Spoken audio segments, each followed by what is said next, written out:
bonjour à tous. Je suis Juliette de Gabory et je suis ravie d'être avec vous à midi là, pour partager donc, cette belle exposition. Et je suis en fait consultante et j'accompagne donc la Fondation EDF à ce titre hein, autour de l'exposition.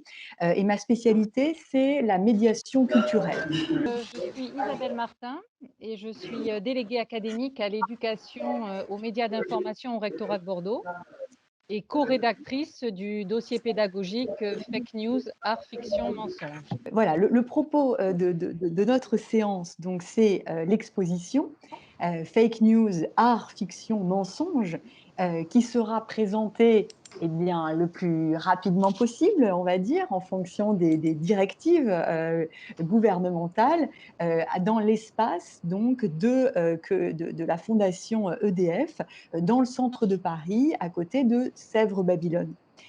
Donc c'est voilà, le cœur de notre sujet aujourd'hui, c'est cette exposition et le dossier pédagogique qui a été conçu donc, en partenariat avec le Clémy et le réseau donc Canopé, puisque c'est un sujet d'actualité, s'il en est, et que voilà, vous, enseignants, documentalistes, vous avez besoin en fait d'être outillés pour traiter au mieux de ce sujet avec vos classes.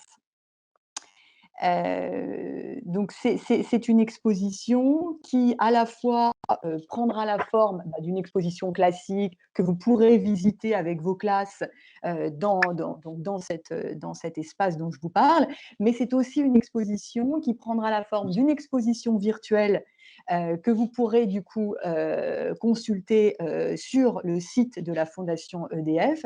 Et il y aura aussi un module itinérant, a priori, on est en train de travailler dessus.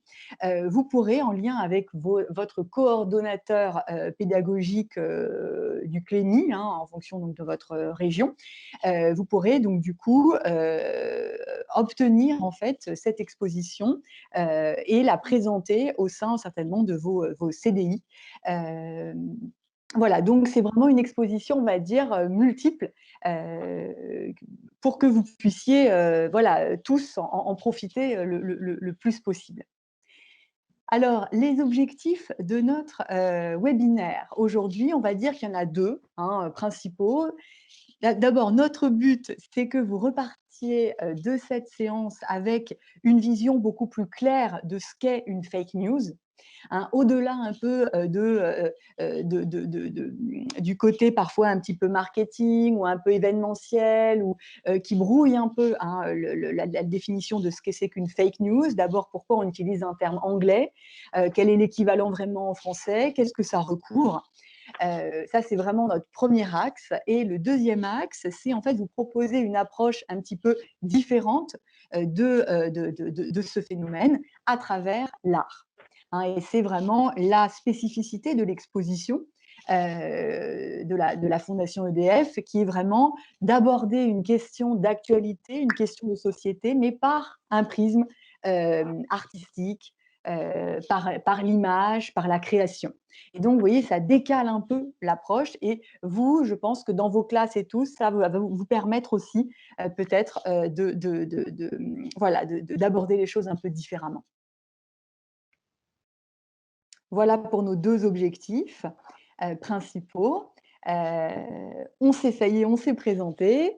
Et peut-être, j'ai envie maintenant de rentrer dans le vif du sujet et de vous présenter un petit peu l'organisation de cette exposition en 3 temps. Hein, donc, premier temps, la fabrication des fake news. Deuxième temps, leur diffusion. Et enfin, comment prévenir en fait hein, ce phénomène. Alors, on va faire à chaque fois un petit focus rapide à travers une œuvre un peu iconique pour que vous puissiez vous rendre compte de ce que recouvre chaque section de l'exposition. Alors, d'abord, pour la partie sur la fabrication. Alors, le prisme, évidemment, c'est à travers les œuvres, à travers l'imaginaire des artistes. Les artistes, en fait, nous montrent à quel point il est facile de fabriquer des fake news, dans le sens de fabriquer du contenu que ce soit vidéo, que ce soit sous forme d'image ou même de texte, du contenu faussé, biaisé, du contenu décontextualisé. Ils nous montrent notamment grâce aux nouvelles technologies qui ont vraiment accéléré en fait cette capacité à truquer les images, les vidéos. Alors par exemple, ici, Alain Josso, c'est une des premières œuvres de l'exposition. Et qu'est-ce qu'on y voit? Alain Josso, en fait, a créé cette maquette d'immeuble détruit que vous voyez. Et il a choisi de filmer cette maquette avec son téléphone portable. Là, on voit le moniteur qui filme cette maquette. Et en arrière-fond, il y a ce fond vert, ce qu'on appelle le vert G255, d'où le titre de l'œuvre, et qui permet d'incruster tous les arrière-fonds qu'on veut. Pour faire croire que la scène se passe, je ne sais pas moi, à Kaboul ou ailleurs. Et donc, du coup, ce qu'il est en train de nous montrer, Alain Josso, avec ce dispositif numérique, c'est qu'on peut composer une image vidéo très, très facilement avec vraiment des outils très simples. Et ça, si vous voulez, c'est vraiment c'est un petit peu un des principaux messages de notre exposition, c'est attention, méfions-nous des images. Méfions-nous des images fixes d'ailleurs ou mobiles, car ce sont des espaces de trucage très, très faciles. Le réel et le virtuel s'y croisent sans arrêt. Donc voilà pour voilà, cette œuvre et cette première partie sur la fabrication, comment voilà, les artistes nous montrent les techniques de fabrication d'images ou de vidéos. Alors ensuite, je vais vous dire un mot sur la deuxième partie de l'exposition autour de la diffusion. Comment ces fake news se diffusent à travers le monde et en particulier, comment ça se fait que ce phénomène a explosé ces dernières années. Il a maintenant un véritable caractère industriel massif. Donc cette partie nous montre en fait, fait le constat, si vous voulez, de cette diffusion massive, mais aussi nous explique un peu les facteurs. Et en particulier, met l'accent sur les réseaux sociaux qui font caisse de résonance à toutes ces fake news qui circulent. Alors, j'ai choisi de vous parler pour illustrer cette deuxième partie de cette œuvre de Samuel Rousseau qui s'appelle donc Les soubresauts du monde. En fait, bon, là, on est en 2D, donc ça ne rend pas très, très bien. Mais en fait, en vrai, c'est une installation accrochée au mur, une installation vidéo sur un mur. Il s'agit en fait d'une boule de papier journal froissée, d'où s'échappent, grâce en fait à une projection vidéo, des lettres lumineuses. Vous voyez ces flux lumineux qui sortent de cette boule de papier journal. Et en fait, ce sont des lettres qui en ont assez d'annoncer que des mauvaises nouvelles et qui décident de partir pour regagner leur liberté et un nouvel espace, peut-être plus poétique. Donc, que nous raconte cette œuvre d'art, au-delà de cette expérience sensorielle qui est très belle en elle-même? Qu'est-ce qu'elle nous dit? Elle nous dit que elle nous parle en fait de cette diffusion à l'extrême de l'actualité, des nouvelles, via les médias. Alors là, c'est le papier journal, c'est le média plus classique. Et donc cette œuvre nous parle de ce qu'on appelle l'infobésité, ce mot valise qui a été conçu il y a quelques années et qui nous parle bien de cette espèce de phénomène d'avalanche qu'on subit tous les jours de l'actualité, des événements qui sont sans cesse relayés. Donc voilà, ça c'était une œuvre en fait pour vous parler de cette deuxième partie sur la diffusion.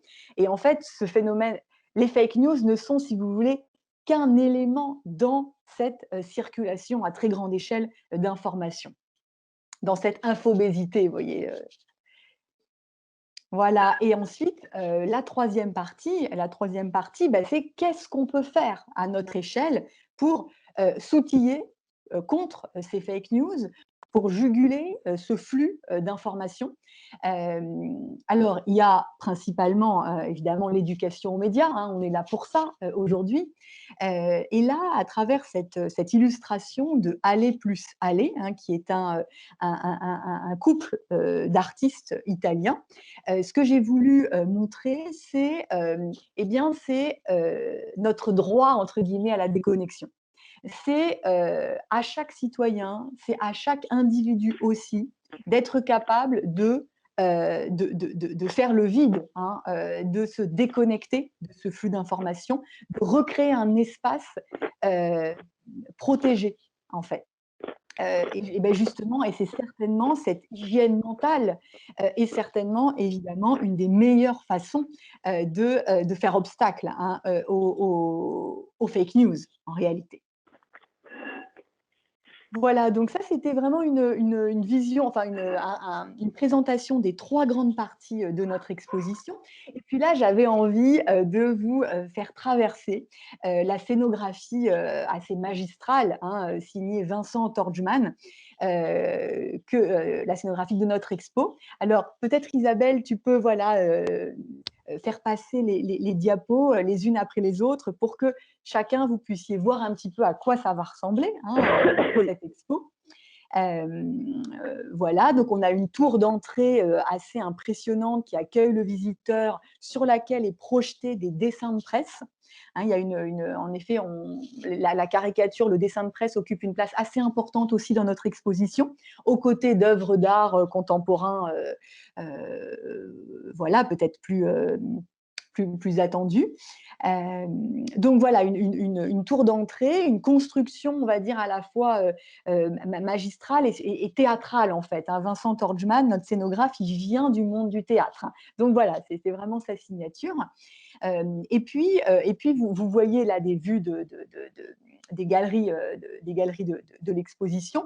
Et notamment, j'attire votre attention sur la présence de ce verre G255, hein, qu'on a déjà croisé à travers l'œuvre de Josso, d'Alain Josso. Et c'est un verre, vous savez, c'est ce verre typique, hein, qui permet d'incruster des images, donc qui permet le trucage en fait, hein, d'images, de vidéos dans l'industrie du cinéma, des médias ou évidemment d'Internet. Donc Isabelle, peut-être continue à faire passer les quelques visuels parce que vous voyez ces touches de verre comme un leitmotiv en fait, hein, dans notre exposition.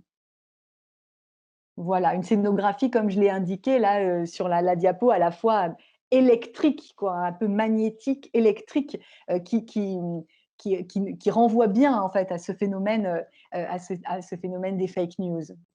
Voilà, et puis on aborde maintenant donc la première partie plus en profondeur, hein, autour de la fabrication des fake news. Isabelle, je crois que je Oui, te laisse la tout à parole fait. maintenant. Ouais, Merci. super. Donc, alors sur la première partie concernant la fabrication du faux et des fake news, il nous a semblé que vraiment la priorité, c'était avant de définir dans le détail et de manière assez subtile toutes les notions en fait que recouvre le terme fake news, qu'il était nécessaire vraiment de commencer par définir ce qu'était l'information. Et donc, l'idée, c'est alors, vous êtes trop nombreux pour qu'on le fasse, mais en tout cas, avec un groupe moins nombreux, on aurait pu vous proposer de contribuer sur un espace de publication collaboratif et de nous donner peut-être 3 mots-clés qui caractérisent pour vous ce qu'est l'information. Donc je vais le faire pour vous si vous voulez, mais c'est intéressant. Donc là, évidemment, vous êtes plutôt des enseignants, mais si vous faites aussi, si vous proposez ce brainstorming à des élèves, il y a des chances qu'il y ait un écart entre les résultats qu'ils vous proposent et puis les résultats que vous-même pourriez émettre. Donc, alors pour gagner du temps, on va rappeler peut-être donc trois points, 3 caractéristiques qui font l'information. Donc, le premier point peut-être, et vous pouvez le noter, c'est finalement l'information, c'est l'actualité, c'est la nouveauté, c'est ce qui rompt l'ordre habituel des choses. Hein, vous le savez, on ne parle pas en général dans les médias des trains qui arrivent à l'heure, on parle de ce qui ne marche pas bien ou de ce qui dysfonctionne, de ce qui crée un événement, de ce qui est spectaculaire. Donc, premier point, ça serait ça, nouveauté, actualité. Deuxième critère, finalement, c'est la dimension factuelle. Donc, le fait que l'information repose sur des faits qui donc sont aussi ensuite vérifiés par les journalistes avant d'être publiés. Donc, une dimension factuelle, vérifiée, avérée, si vous voulez. Et puis le troisième point, là on revient un petit peu, je pense à l'œuvre d'Alain Josso aussi, à la notion de point de vue, hein, c'est-à-dire même si on est sur des faits vérifiés, on est quand même sur un traitement anglais, c'est-à-dire un point de vue, c'est-à-dire qu'un journaliste, il ne pourra pas traiter de la globalité d'un événement qui s'est produit, il va en fonction de la ligne éditoriale de son média, en fonction de la cible qu'il a, de son public, choisir un traitement particulier et donc un traitement anglais. Ça serait finalement la troisième caractéristique de ce qu'est l'information journalistique. Quand on sonde les élèves sur la notion d'information au sens large, sans préciser forcément qu'il s'agit d'information journalistique, on va avoir des résultats très différents, parce que pour eux, finalement, ce que publient leurs amis ou leurs camarades sur un réseau social constitue aussi finalement une actualité, un événement, une information. Hein, mais par contre, c'est vrai que la dimension factuelle, vérification, ben là, sera pas sans doute mise en œuvre. En tout cas, on peut travailler avec eux sur cet écart et sur ce qui caractérise vraiment l'information journalistique. Alors, pour vous aider toujours sur ce sujet-là, hein, sur la définition stabilisée, c'est le terme qu'on a pris et scientifique de l'information, on peut s'appuyer sur différentes ressources. Sur le diaporama, vous voyez un petit visuel moi, que j'utilise depuis très très longtemps et qui est vrai pour tout type de médias. C'est un collègue du Clémy de la Martinique qui, il y a longtemps, avait publié et réalisé ce document. Ce qui est intéressant dans ce visuel, c'est qu'il montre que finalement, l'information, c'est le passage en fait d'une communication directe à une communication indirecte. La communication directe, un événement s'est produit, soit j'ai des journalistes sur place qui vont pouvoir couvrir l'événement, soit je n'en ai pas. Dans tous les cas, il y a des chances que je fasse appel à des témoins, que je fasse appel aussi à des experts qui vont me donner leur point de vue sur cet événement qui s'est produit, par exemple. Et je vais, en tant que journaliste, donc remettre en perspective cet événement, vérifier les éléments factuels, etc. Et on est donc, vous voyez, on passe dans la communication indirecte à droite et dans une remise en forme, ce qui correspond tout à fait d'ailleurs à la définition et donc étymologique du terme, hein, informare en latin, c'est donner une structure, mettre en forme, et c'est bien ce travail journalistique qui nécessite du temps et donc de l'argent, hein, et c'est intéressant aussi de travailler sur cette dimension-là avec les élèves, puisque on voit bien que la presse gratuite qui est financée par la publicité, par exemple, va faire un travail beaucoup moins approfondi en termes de remise en forme. Hein. C'est souvent des dépêches maquettées, hein, simplement. Et donc, si on veut être bien informé, finalement, ça a un coût, en fait, en vérité. Donc ça c'est intéressant à mettre en perspective.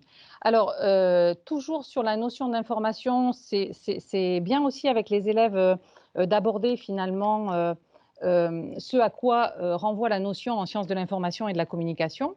Et là, on va retrouver finalement trois dimensions, c'est-à-dire une information, ça renvoie en général à un événement. Deuxième point, ça renvoie à un document. Hein, donc, il y a beaucoup de professeurs documentalistes, j'imagine, qui suivent là, le webinaire. Donc, ça leur parle très clairement, c'est-à-dire, finalement, une information, elle apparaît sous différentes formes. Ça peut être un article de presse, ça peut être un reportage audio, un reportage vidéo, ça peut être une publication sur un réseau social, puisque maintenant, les médias d'information sont aussi sur les réseaux sociaux. Et puis, troisième aspect qui est très important, surtout depuis le début des années 2000, hein, et finalement la massification des flux d'informations, c'est la dimension data, hein, informatique finalement de l'information. Une information, c'est un ensemble de données. Et là, ça permet vraiment de travailler avec les élèves sur tout ce qui est finalement big data, exploitation massive des données par les plateformes du web, entre autres les GAFAM, la dimension nécessaire protection des données personnelles, RGPD, etc.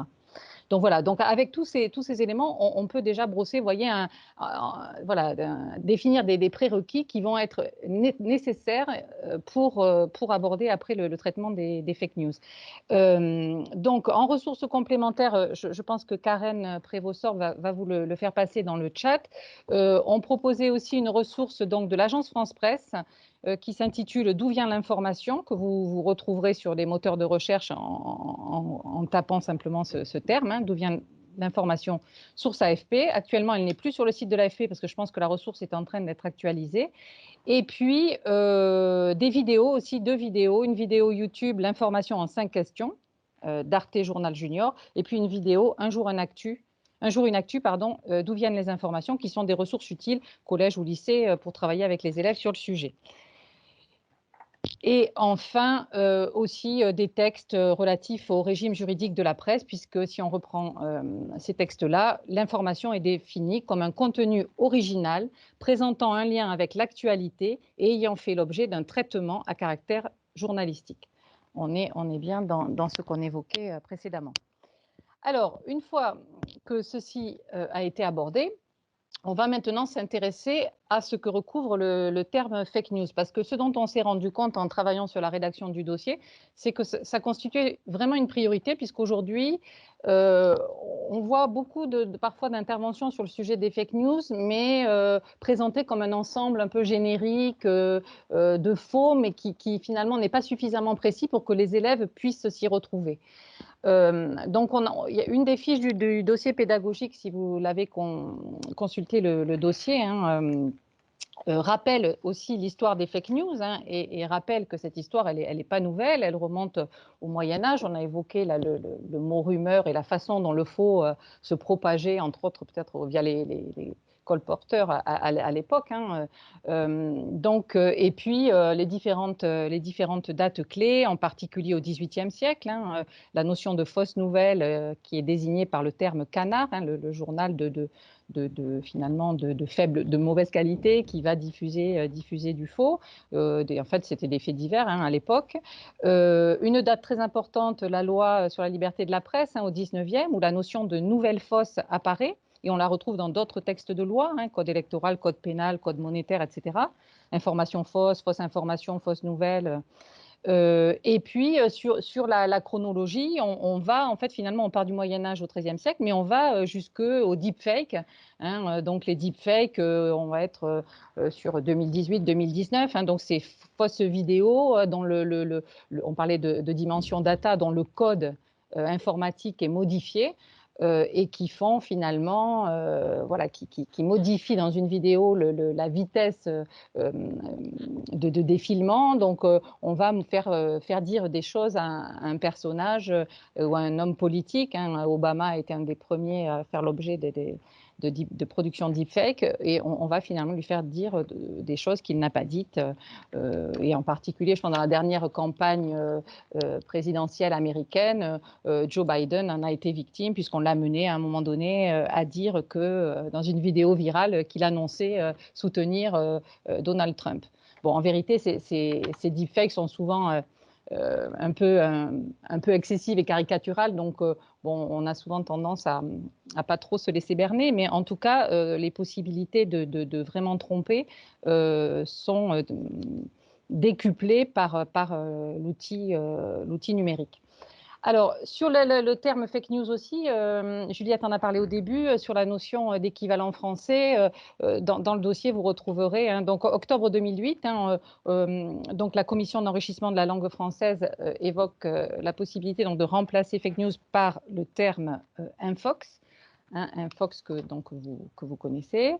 Et puis, sur le terme fake news aussi, des dates importantes, entre autres, je pense à 2017, les fake news, le mot fake news a été élu mot de l'année par le Collins Dictionary, avec un usage de plus de 300% cette année-là, en 2017. Et en 2018, une linguiste française, Jeanne Bordeaux, présente le terme fake news comme le mot le plus employé par les médias cette année-là. Donc, vous voyez qu'entre 2017-2018, et sachant que sur l'avant-dernière présidentielle américaine en 2016, évidemment, Donald Trump, pendant toute la campagne, a énormément utilisé ce terme.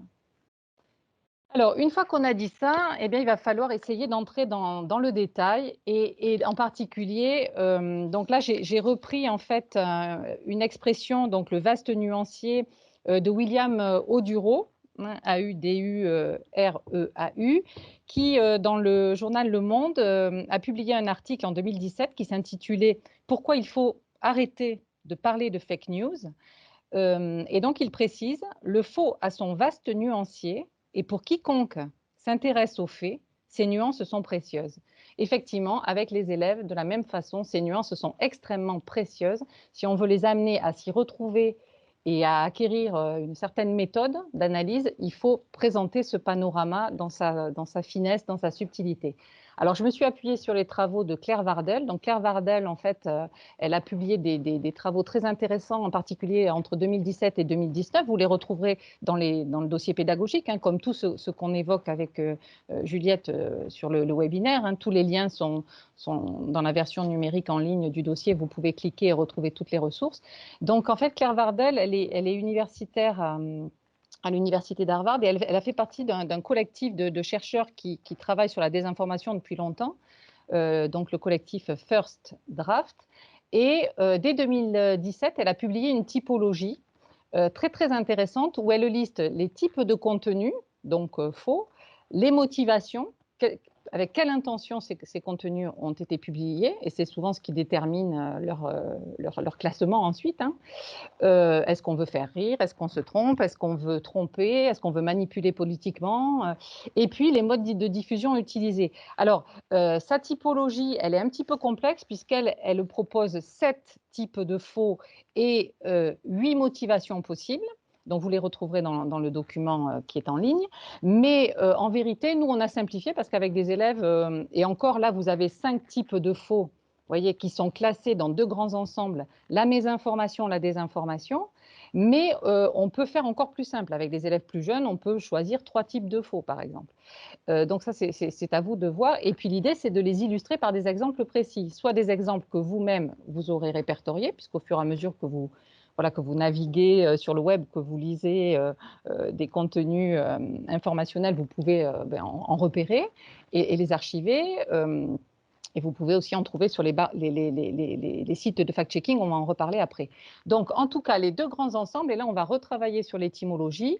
Après l'information, vous vous rappelez, mettre en forme, on est sur la mésinformation. Donc là, effectivement, le préfixe nous dit que cette information, finalement, c'est une information erronée, la mésinformation. Alors, erronée, effectivement, les journalistes travaillent parfois vite, hein, on connaît les conditions de production, on connaît les règles de concurrence, il faut sortir un scoop, une actualité très vite, on n'a pas toujours un temps d'enquête très long pour travailler et il peut arriver qu'il y ait des erreurs. Alors des erreurs, exemple d'erreur, bien sûr, l'affaire du pont de Ligonnès, par exemple, hein, la deuxième affaire que vous connaissez, dont vous vous rappelez, qui a été quand même incroyable, puisque finalement, la source qui a affirmé que Dupont de Ligonnès avait été reconnu en Irlande. En vérité, il y a eu une erreur au départ, mais comme cette source était a priori digne de confiance, tous les médias ont répercuté cette erreur et ont publié voilà, une actualité, souvent à la une, y compris les journaux régionaux, nationaux, enfin tout le monde est tombé dans le panneau pour le lendemain finalement publier voilà, un mot d'excuse en disant que voilà, ils étaient vraiment désolés, mais qu'ils avaient commis une erreur. Donc l'erreur, ça peut arriver, c'est assez rare, mais ça peut arriver. Donc là, on n'est pas dans une intention de tromper dans la mésinformation, c'est simplement une information qui est erronée. Le canular, en fait, le canular ne prétend pas être une véritable information. Sur les sites de canular, quels qu'ils soient, je pense bien sûr au Gorafi, mais des sites comme actualité.co, sur la question des sciences aussi, il y a des sites humoristiques, pardon, Infosciences, je crois de mémoire, il me semble qu'il y en a un qui s'appelle comme ça, où quand vous regardez dans les mentions légales du site, et ça c'est aussi une méthode qu'il faut apprendre aux élèves. Un site internet, il doit obligatoirement, dans ses mentions légales, dans la rubrique à propos ou qui sommes-nous, se présenter. Et en général, sur ces sites-là, les sites prétendent bien sûr être des sites humoristiques, voilà, dont le but est vraiment de propager de l'humour et pas du tout de l'information. Donc ça, c'est le premier ensemble. Mais là, on n'est pas dans l'intention de tromper, on n'est pas exactement dans les fake news, puisque la fake news, ça va plutôt être avec l'intention de tromper. Et là, on est dans la désinformation, avec donc un autre préfixe qui montre bien que c'est le contraire de l'information, finalement. Et là, on vous propose 3 types de faux. Donc, les faux à visée commerciale, donc les sites avec des publications très spectaculaires, souvent anxiogènes, qui vous invitent à cliquer. Alors, avec un double objectif. L'objectif premier, c'est bien sûr de faire de l'argent, c'est-à-dire d'être en capacité de vendre aux annonceurs publicitaires un nombre d'usagers énorme sur ce site. Donc, plus il y a de clics, finalement, plus ces sites-là vont pouvoir vendre des bandeaux publicitaires à coût élevé. Donc, bien sûr, première intention, l'appât du gain, mais en même temps, vous vous rappelez, lors de l'avant-dernière campagne présidentielle aux États-Unis, de ces jeunes Macédoniens qui avaient créé de nombreux sites Internet pro-Trump adossés à des faux profils Facebook. Et dans un premier temps, donc c'était vraiment par appât du gain, mais en même temps, voilà, ça a contribué quand même à une déstabilisation, une sorte de manipulation de l'opinion, manipulation politique en fait. Donc propagande, plutôt là sur l'intention de tromper et de manipuler l'opinion par rapport à une idéologie politique. Et puis le complotisme, qui serait le faux le plus extrême, si vous voulez. Donc sur une échelle du moins faux, l'erreur, au plus faux, le complotisme, voilà, c'est intéressant d'amener les élèves à s'y retrouver et à classer un petit peu. Alors sur le complotisme, vous retrouverez dans le dossier beaucoup de fiches très intéressantes. Entre autres, Karen Prévost-Sorbe de l'Académie d'Orléans-Tours a proposé une fiche complète sur le Pizzagate, et très documentée. Donc là ça illustrera très bien ce cas-là.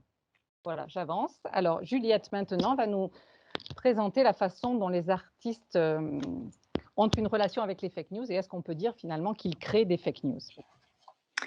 Voilà, ben ça c'est une des questions principales dans l'exposition. C'est en effet, est-ce que vraiment on peut appliquer cette notion de fake news, avec notamment, comme tu le disais Isabelle, cette intention de tromper à la création artistique. Alors là, pour y répondre, je vais partager avec vous une performance un peu spectaculaire d'un duo d'artistes américains qui s'appelle les Yes Men. Et donc, on fait l'écho de cette performance donc dans notre exposition.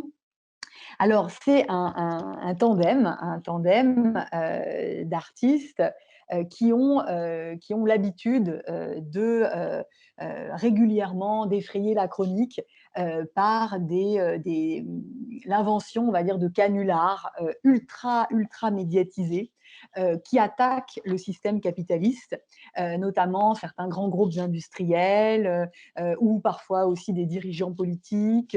Donc voilà, ils sont un peu spécialisés voilà, dans la critique du système global. Donc ces Yes Men en particulier, en septembre 2008, ont distribué, avec toute une série d'acolytes, une édition spéciale du New York Times qui n'annonçait, donc on est dans les rues de New York, qui n'annonçait que des bonnes nouvelles.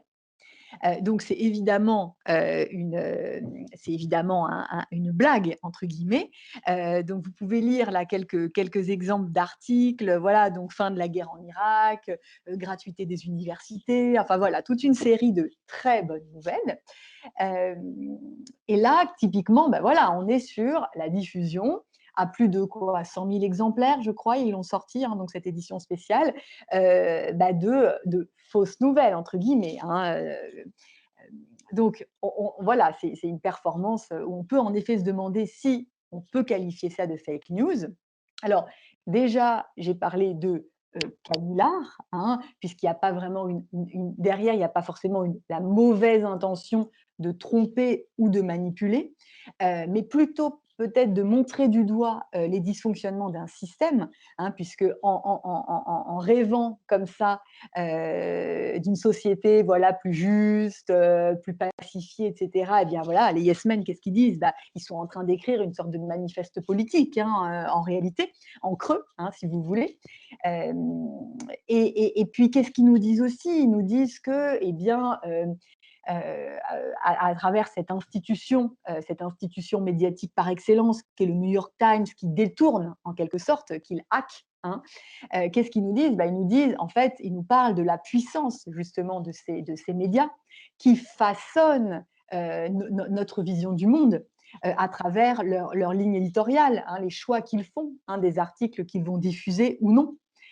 Donc c'est voilà, comme je vous l'ai dit, un manifeste politique qui amène le spectateur, le citoyen à réfléchir justement sur la force des médias.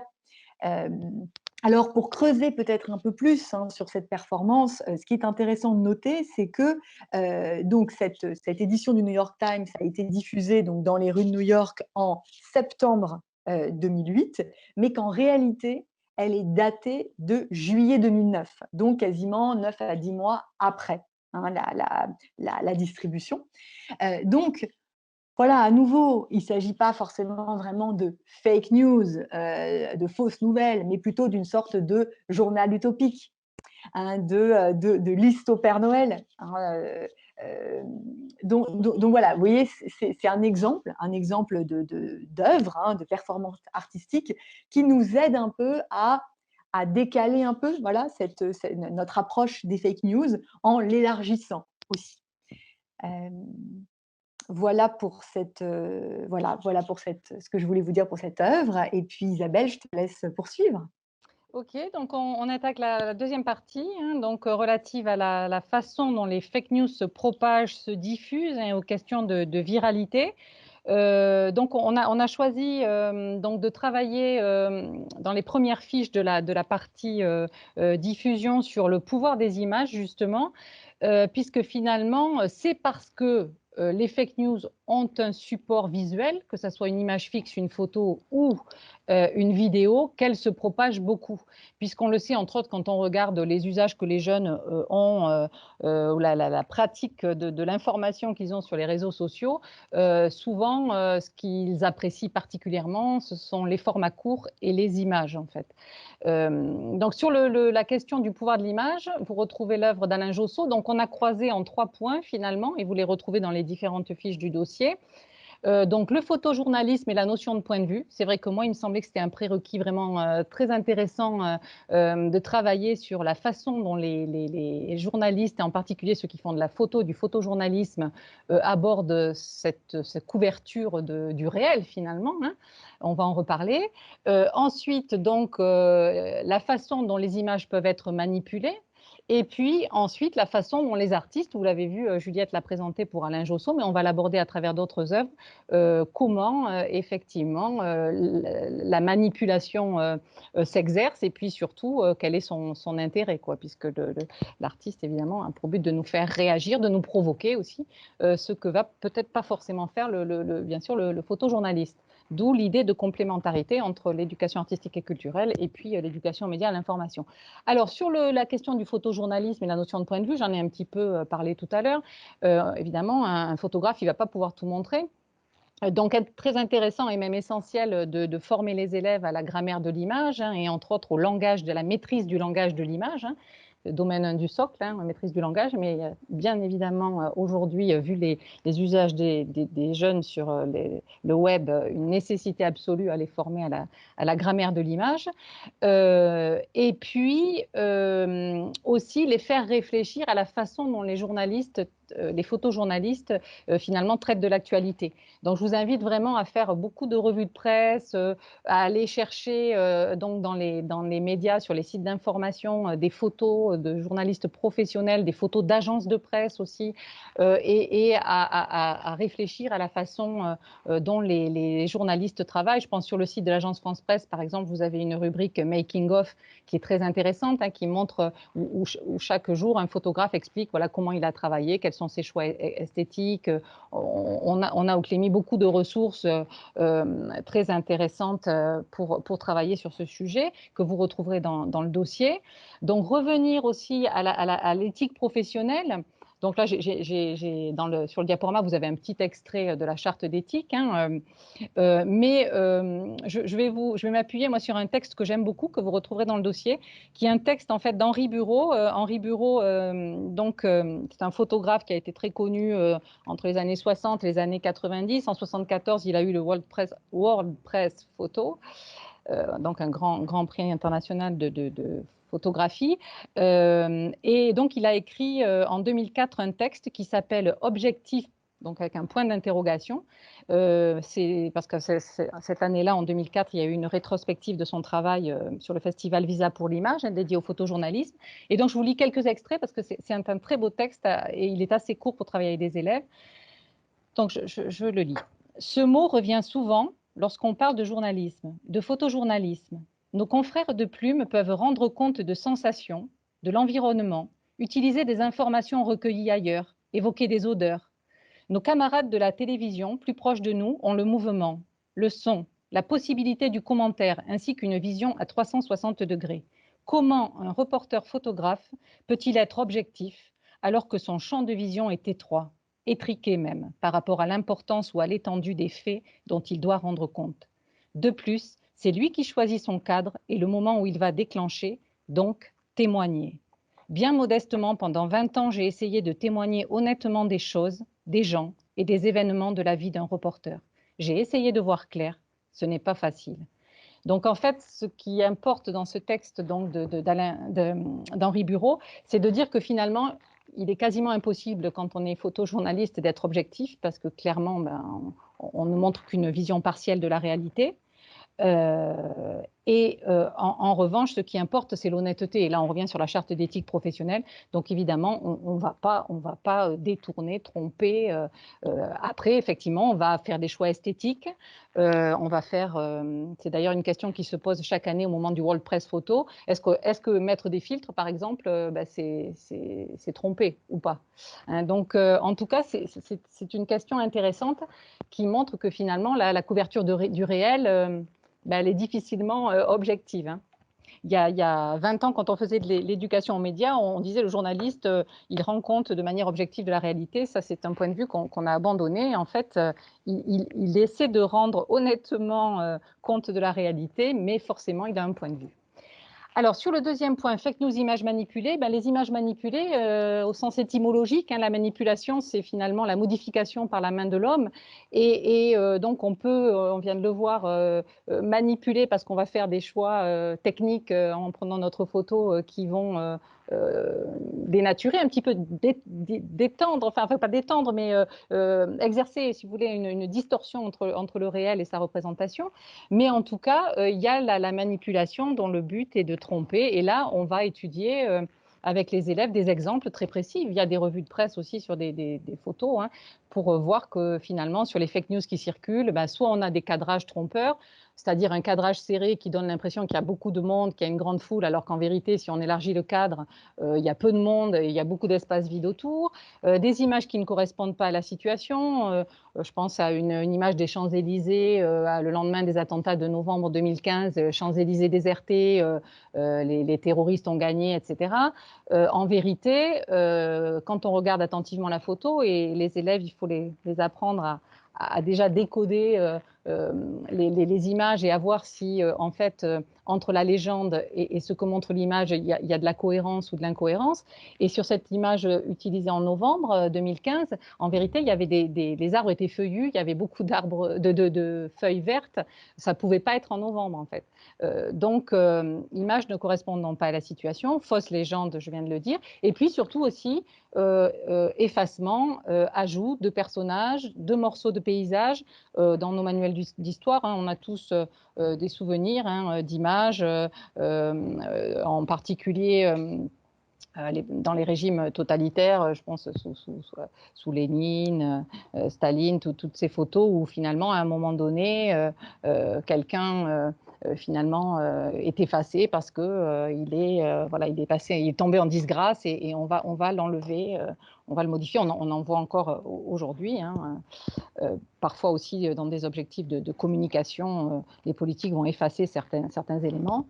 Donc ça, c'est le deuxième axe. Et puis, troisième axe, on revient à l'œuvre d'Alain Josso, où là, effectivement, le dispositif, voilà, le dispositif artistique revendique par là même le fait que la manipulation est explicite. Donc, il y a un côté aussi provocation qui va nous faire réagir. Et le travail sur les œuvres d'art, en ça, il est passionnant parce qu'avec les élèves, il les amène vraiment à une grande liberté de parole pour réfléchir au sujet. Alors j'avance. Voilà, donc ça, c'est la question, en effet, hein, que les artistes nous amènent à penser, hein, dans cette exposition. Les images sont-elles toujours ce que l'on croit? Hein, en effet, Isabelle, comme tu le disais, hein, les images, c'est vraiment les images ou les vidéos, hein, sont vraiment des formidables véhicules, hein, entre guillemets, pour convaincre, pour transmettre l'information, et notamment d'ailleurs les fake news. Hein, l'image a une capacité de séduction, hein, de conviction, une sorte de capacité magnétique. Hein, et ça, évidemment, l'œuvre d'art visuel, l'illustre, hein, par excellence. Et c'est le cas de cette œuvre, hein, de Joan Fontcuberta, de cette photographie, hein, qui est, je pense, une des plus belles œuvres, hein, de notre exposition. Elle a une taille vraiment grande, et voilà, elle prend tout l'espace. Et qu'est-ce qu'on y voit? Eh bien, on voit, voilà, un paysage, on va dire, sublime, hein, au sens romantique du terme, hein, dans l'histoire de l'art, c'est-à-dire un paysage où l'homme, face auquel l'homme se sent petit, en fait, hein, se sent dépassé par quelque chose de plus grand que lui. Euh, donc c'est une image, voilà, d'un paysage sauvage, désolé, euh, mais aussi peut-être à la fois un peu typique de ce que peuvent nous vendre aussi, hein, les agences de voyage. Hein, voilà, partez à la découverte de paysages complètement inouïs. Euh, voilà, donc on est un peu entre le paysage romantique et l'objet de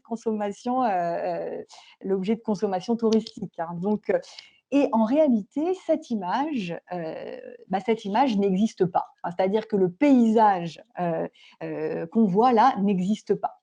C'est une image complètement artificielle. Dans un sens, cette œuvre de Joan Fontcuberta pousse un peu la logique au maximum, hein, la logique de notre exposition où on voit des images transformées, décontextualisées, truquées, maquillées, trouées, etc.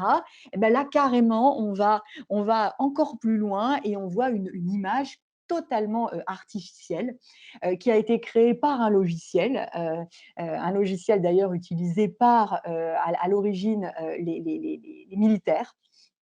Et donc, Joan Fontcuberta part d'une œuvre iconique de l'histoire de l'art que vous voyez en haut à droite, hein, cette œuvre du douanier Rousseau, hein, euh, La charmeuse de serpent, et à partir de là, avec ce logiciel, crée une photo, mais qui n'a évidemment rien à voir, comme vous pouvez le voir, et une image complètement voilà, artificielle. D'ailleurs, c'est intéressant peut-être de dire un mot sur le titre de cette photo. À la fois, donc, c'est orogenèse. Orogenèse, donc, c'est cette science qui étudie la formation des reliefs, la formation des montagnes. Rousseau, évidemment, en hommage au douanier Rousseau. Mais il y a aussi un autre titre caché qui est Paysage sans mémoire. Et alors là, je trouve que voilà, c'est vraiment magnifique parce que ça dit bien justement cette absence de profondeur historique, de profondeur réelle de cette image. Voilà, un paysage qui n'est en fait qu'une image, qu'une simple surface. Donc un paysage sans mémoire. Alors, donc j'enchaîne peut-être donc sur, Bien Karl sûr. Handel et son œuvre donc Printemps, arabe de 2013. Alors ce qui est stupéfiant dans cette, j'allais dire dans cette photo, en vérité ce n'est pas une photo, c'est ça qui est finalement est stupéfiant. Donc Karl Handel en fait il travaille à partir d'images, d'actualité et là en particulier donc au départ c'était la photo d'un événement, donc un des printemps arabes et en tout cas, il la reconstitue à la mine de plomb. C'est quand même stupéfiant parce que le résultat semble extrêmement, proche de la vérité photographique. Il reconstitue au dessin donc, des scènes, finalement d'actualité et ensuite, bah, ces scènes en fait dans son œuvre, dans son tableau, il fonctionne en fait à différents endroits, donc soit des personnages, soit des morceaux de réel, de morceaux de paysages, donc il enlève, hein, donc évidemment ça renvoie à toutes les œuvres manipulées où on a effacé, j'en parlais tout à l'heure, des personnages, mais là, c'est presque une revendication, il affirme finalement, cette manipulation. Voilà, il la revendique, il la rend même esthétique, hein, cette manipulation, puisque les cercles sont particulièrement réguliers, harmonieux en quelque sorte, on pourrait dire. Hein. Donc en tout cas, ça nous interroge sur cet effacement du réel. Et donc, dans cette même perspective, on va retrouver dans l'exposition et dans le dossier le travail d'Agnès Geoffrey, donc, elle a réalisé un certain nombre de séries, qui s'appellent Incidental Gesture et avec différentes œuvres, souvent des diptyques. Entre autres, elle a travaillé sur les gueules cassées, hein, par exemple. Là, ce sont sur les femmes qui, à la fin de la Seconde Guerre mondiale, en fait, ayant fréquenté des Allemands, sont tendues à la libération, mises à nu, etc. Donc, cette photo, qui d'ailleurs est une photo de Robert Capa, hein, vous la voyez en haut, est une image d'archive, hein, la tondue de Chartres, hein, réalisé donc en septembre 44 et qui a été publié à la une du magazine Life. En fait, donc Agnès Geoffrey la reprend et en fait, dans un souci de réparation de l'histoire, elle va rhabiller en fait cette jeune femme avec une jolie robe fleurie. Et donc là, ça met encore à nouveau en perspective le travail de l'artiste, hein, qui va faire œuvre de réparation, qui va nous faire réagir sur ce passé douloureux, et puis le travail du photojournaliste, hein, la photo donc de Capa en 44, et aussi Agnès Geoffrey, finalement, elle nous interroge sur bah, la relation qu'on peut avoir avec cette mémoire photographique aussi et ce qu'on peut faire avec. Parce qu'en même temps, quand on est un historien, il est important, bah, les archives, de les conserver en l'état et de ne pas les manipuler, de ne pas les modifier. Donc, on va s'appuyer vraiment sur la représentation du réel telle qu'elle a été proposée par le photographe, même si elle est peut-être biaisée avec certains angles. Mais en tout cas, euh, c'est intéressant d'avoir ces différentes dimensions. Et donc, en parallèle, j'ai ajouté aussi, je ne sais pas si vous connaissez Serge Vialet, hein, donc, qui est un réalisateur qui a produit plusieurs séries, donc Mystère d'archives, entre autres, vous retrouvez sur Arte un certain nombre de ressources, et entre autres, de films que vous pouvez aussi acheter en VOD à l'unité. Donc, il a travaillé sur toutes sortes de sujets. Alors, lui, il se présente comme un flic de l'image, c'est-à-dire qu'à partir d'images d'archives sur lesquelles il retravaille et qu'il ausculte de manière la plus précise possible, il essaie de retrouver des indices qui, parfois, bah, permettent finalement de faire évoluer la thèse initiale de l'événement, c'est-à-dire la façon dont l'événement était présenté habituellement. Bah, par l'enquête qu'il a menée, il se rend compte que finalement, ce qui a été affirmé à un moment donné n'est plus tout à fait vrai, parce que les signes, les indices qu'il a trouvés dans les images laissent à penser que finalement, il y a une autre version des faits possible. Donc ça, voilà, je vous invite à travailler aussi dans cette perspective-là. Alors, les solutions, on va avancer, il reste 5 minutes. Hein, les solutions, donc plusieurs solutions, dénoncer, informer, outiller pour lutter contre les fake news. Donc, dans un premier temps, donc, le rôle des artistes, Juliette. Oui, voilà, aux côtés, en fait, de vous, hein, enseignants, documentalistes, hein, aux côtés des scientifiques, aux côtés des journalistes, les artistes ont eux aussi, en fait, leur rôle à jouer, peut-être moins du côté vraiment du cérébral, du cognitif, hein, pur et dur, mais plutôt sur un plan, voilà, davantage sensoriel, davantage d'ordre de l'imaginaire, en fait. Et donc, c'est toutes ces approches, en fait, qui se complètent, qui se conjuguent et et qui vont nous aider, vont aider, en fait, chaque citoyen à savoir comment réagir, en fait, face à toutes ces fake news qui nous abreuvent au quotidien. Donc là, j'ai pris l'exemple de Kevin Lowe. Kevin Lowe, qui est un artiste singapourien et qui illustre de manière là assez frappante, avec des couleurs fortes, un peu à la manière du pop art, les mécanismes de fonctionnement des réseaux sociaux. Vraiment, les réseaux sociaux occupent une grande part dans notre exposition, évidemment. Aujourd'hui, c'est, comme je le disais, une des caisses de résonance principales des fake news. Et donc là, voilà, l'artiste ici décrypte un petit peu donc, ces mécanismes de reconnaissance, de chantage affectif, émotionnel, etc., donc, sur lesquels jouent en fait les différentes plateformes des réseaux sociaux. Euh, et donc là, qu'est-ce que essaye de faire Kevin Lowe? Kevin Lowe, il caricature en fait, un peu comme d'ailleurs le font les illustrateurs de presse. Il caricature à l'extrême un comportement, comme une sorte d'ailleurs de nouveau moraliste du 21e siècle, pour nous faire réagir. Et donc c'est bien souvent ça, comme ça que fonctionne une œuvre d'art, c'est-à-dire qu'elle va synthétiser à l'extrême une situation quotidienne pour voilà, faire réagir le spectateur. Euh, Après, ce que je veux peut-être dire aussi là, ce qui est important, c'est que une œuvre d'art, elle parle de la société, elle peut être un manifeste politique, comme on l'a vu avec les Yes Men, elle peut être voilà, des sortes d'avertisseurs euh, pour tous, voilà, mais il y a aussi une part de l'œuvre d'art qui échappe à tout ça, qui échappe à toute finalité. C'est ce que dit Kant quand il parle de l'œuvre d'art qui a une finalité sans fin en réalité. Et là, du coup, je vais terminer sur l'œuvre de Samuel Rousseau. Vous vous souvenez, on l'a regardé ensemble. C'est cette boule de papier journal d'où s'échappent ces lettres lumineuses. Et en fait, cette œuvre, à la fois, oui, elle nous parle de l'infobésité, mais en fait, elle va bien au-delà de ça. Elle parle à nos sens, à nos imaginaires, et prend la forme d'une sorte d'étoile, de Bing Bang, de cosmos en fusion, en fait, quand vous la voyez vraiment en réalité. Donc voilà, une œuvre d'art, c'est parfois voilà, le reflet d'une prise de parti politique, sociétale d'un artiste dans la société, mais il y a toujours une part d'elle qui échappe. En fait, voilà. OK. Alors ensuite sur, la riposte concertée en fait, on a parlé là de la sphère, artistique, d'autres sphères évidemment, jouent leur rôle. Donc dans un premier temps, donc sphère médiatique, ensuite on abordera politique, civile, éducative. Donc en tout cas, concernant la sphère médiatique, on va pouvoir effectivement, aborder la question du fact-checking puisque j'en ai parlé tout à l'heure, bien sûr dans leur travail quotidien, les journalistes font de la vérification, c'est la base même de leur métier.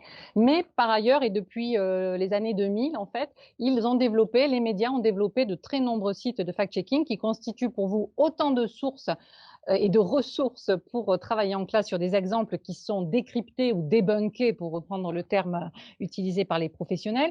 Donc, dès 2007, les observateurs France 24, les décodeurs en 2009, 2008, la rubrique Libé des Intox qui est devenue maintenant Check News. Vous pouvez poser des questions et la rédaction va travailler à vous proposer une réponse et à vérifier pour vous. Sur le site des observateurs, il y a beaucoup de vidéos. AFP Factuel, c'est extrêmement bien fait aussi. Vous avez quasiment tous les jours des publications avec des faux qui sont décryptés. Et donc, voilà, finalement, pour vous, c'est du clé en main. France Info aussi. Alors, les limites, en revanche, de ces sites de fact-checking. Si on revient à l'agence France Presse, en fait, l'agence France Presse, c'est la plus grosse équipe de journalistes qui font du fact-checking, puisque c'est à peu près 100 personnes à l'agence France Presse qui sont dédiées à ce travail-là. Et Grégoire Lemarchand, en fait, le chef des réseaux sociaux et du fact-checking à l'AFP, en fait, il dit quand même qu'il y a un problème d'échelle, parce que si on rapporte le nombre de vérifications effectuées par mois, à peu près 3000 effectués par une centaine de journalistes concernant les informations publiées. Et bien finalement, si on le met en relation avec le nombre d'informations publiées chaque jour en ligne, c'est 100 millions. Donc 3000 vérifications sur 100 millions de contenus publiés, ça paraît effectivement totalement disproportionné. Deuxième limite aussi, ces sites-là en fait sont beaucoup consultés par des gens qui sont quand même déjà avertis sur la question de l'information, des fake news, etc. Donc ça touche pas forcément le grand public. Et puis aussi, une des raisons pour lesquelles ça n'a pas trop d'efficacité non plus, c'est que souvent les fake news sont extrêmement, je disais tout à l'heure, spectaculaires, anxiogènes. Et quand ensuite, donc ça s'est propagé comme ça au sein de réseaux, mais ensuite, par le biais d'ailleurs des affinités, il y a l'algorithme qui joue son rôle, mais il y a aussi les affinités sociales qui font qu'on propage et qu'on a confiance dans ce que nous envoient nos amis. En même temps, quand il y a un démenti ensuite qui est publié, souvent le démenti, il passe un peu inaperçu finalement. Donc voilà. Alors, ça, c'est pour la sphère médiatique. La sphère politique, mais ça, je pense que vous le savez, en fait, en France, donc depuis décembre 2018, on a suivi l'Allemagne qui, elle, a mis en place une loi contre la manipulation de l'information en janvier. Donc, en décembre, donc mise en place, en fait, un dispositif de contrôle. Alors, on va rapidement, je vais essayer de faire vite. Donc, particulièrement pendant les périodes de campagne électorale, où il y a un risque de manipulation de l'opinion. Donc, on va en fait déléguer en fait à un juge des référés le pouvoir donc, de qualifier de fake news certains contenus. Pour être qualifié de fake news et de fausses nouvelles, il faut 3 critères en fait: avoir un caractère inexact ou trompeur avéré, être diffusé de manière massive et troisième critère, être susceptible d'altérer la sincérité du scrutin, si vous voulez. Donc ça, c'est dans le cadre donc, de la loi contre la manipulation de l'information, mais en même temps aujourd'hui, le Conseil supérieur de l'audiovisuel, qui se chargeait de réguler les contenus des médias audiovisuels, aujourd'hui a en charge la surveillance des plateformes du web et entre autres la surveillance dont ces plateformes prennent des mesures pour essayer de limiter la diffusion des fausses informations et la diffusion aussi de la haine en ligne d'ailleurs. Alors, sphère civile, on a évoqué bien sûr le rôle de la fondation, en l'occurrence concernant l'exposition, le rôle moteur dans l'exposition fake news, art, fiction, mensonge. Donc c'est vrai que les fondations ont un rôle important à jouer pour éduquer le grand public en proposant donc un certain nombre de ressources et d'expositions. Et enfin, donc bien sûr, ça a été évoqué aussi tout à l'heure, l'éducation aux médias et à l'information, l'éducation à l'action culturelle, qui permettent bien évidemment de former d'ailleurs tous les publics, pas seulement les publics scolaires. C'est vrai que le Clémy a en charge l'éducation aux médias dans l'ensemble du système éducatif, mais au-delà de tout ce que fait le Clémy, regardez aussi la proposition des États généraux du numérique, la proposition 12, et importance donc essentielle de développer la dimension citoyenneté numérique, être capable de se repérer, s'y retrouver, de contrôler la propagation de la haine aussi en ligne. Donc, porté donc bien sûr par le Clémy, par Canopé, mais porté aussi par d'autres acteurs de l'EMI, les mouvements d'éducation populaire, les associations, les médiathèques, etc. Donc voilà, vous voyez que le panorama des solutions qui existent nécessite évidemment un temps long, une éducation qui s'acquiert sur de nombreuses années et en particulier dans le cadre de la scolarité obligatoire. Voilà. Et la dernière diapo Ouais, rappelle. peut-être, voilà, un rappel rapide évidemment, c'est que, on attend toujours de savoir quand est-ce qu'on va pouvoir ouvrir l'exposition, a priori mi-mai ou fin mai, selon les dernières actualités. On vous prépare vraiment une visite guidée suivie d'un débat à faire en classe, donc vraiment spécialement dédié au public scolaire. Et les inscriptions, les réservations, donc il y a le lien dans le dossier pédagogique qui n'est pas encore accessible, mais qui le sera bientôt. Notre prestataire y travaille. Voilà, donc bientôt ouverture de la plateforme des réservations pour les scolaires. Et bien sûr, donc le dossier pédagogique pour préparer voilà, pour préparer la visite de l'exposition, si vous avez l'opportunité de venir à Paris, ou sinon, donc voilà, il y a des ressources en ligne et puis il y aura aussi, j'espère bientôt, cette visite itinérante, cette exposition itinérante, voilà. Donc le dossier 14 fiches pédagogiques, 40 pages avec les annexes, hein, donc beaucoup de contenu. Donc je vais peut-être laisser la parole à Karen Prévost-Sorbe qui va rendre compte peut-être des questions qui ont pu être posées sur le chat. Alors, aucune, question, supplémentaire. Toutes les questions, qui arrivaient, Juliette vient d'y répondre justement sur l'exposition, donc c'est parfait. Non, non, aucune question, vous avez répondu à toutes les questions au fur et à mesure et moi j'ai pu répondre à quelques questions, dans le chat directement. Non, non, c'est parfait. Pas de L'exposition questions. sera visible Que a des priori remerciements. jusqu'au 30 janvier. Voilà, l'expo normalement c'est jusqu'au 30 janvier 2022. Voilà. Parfait. Voilà. Eh bien, il nous reste à vous remercier pour votre attention et puis au plaisir d'échanger avec vous dans les académies. Et puis, on espère aller voir l'expo à Paris à un moment Ouais, donné. Voilà. nous aussi on espère. À très bientôt. Merci. Au revoir à tous.